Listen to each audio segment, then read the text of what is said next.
welcome to the fourth tutorial on beginning HTML. Today we're going to look at creating a table using HTML. Now when you're dealing with large amounts of tabular data, tables are definitely the way to go to display this information. And it's a quick and easy way for your users to understand the data you are displaying. Now again, we will create these in HTML, and later I will teach you how to stylize these using CSS to give them an awesome look. Now, tables are like normal tables. They are made up with data that contain rows and columns. And of course, rows go side to side and columns go downwards. Now, there are four central elements to use when creating a table. First is the table element, which everything is embedded inside of. Then there is the TR element, which identifies it as a table row.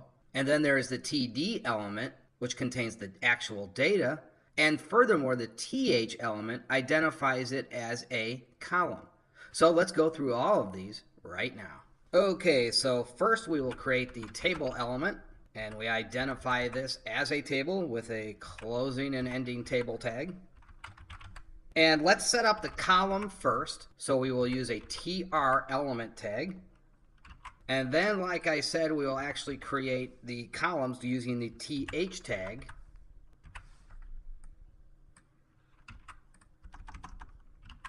And we're going to call this the planets.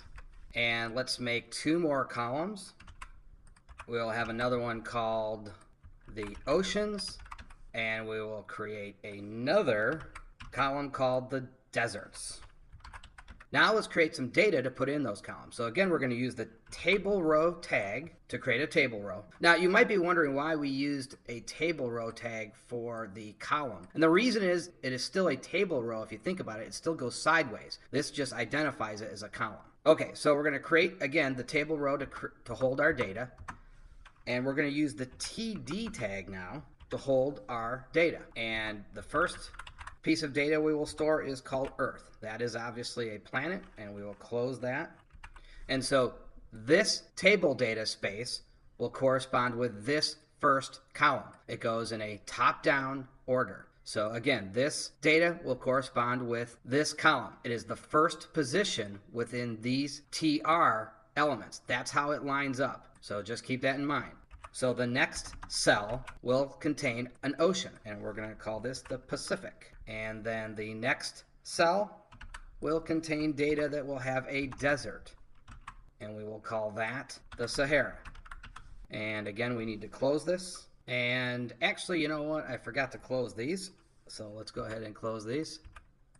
And now let's go ahead and save this, and we will open this up. And there you can see, here are our columns. You'll notice that the columns are put in bold by HTML, and the tables are not in bold. So just keep that in mind. Now, let's say we wanted to add another desert, another ocean, another planet. We can do that relatively simply. We just go back into our source code, and we will copy and paste this and create a completely new row. And here we will put in Pluto. Who knows if Pluto is still a planet, but we're going to say it is. We will put in the Atlantic for the ocean.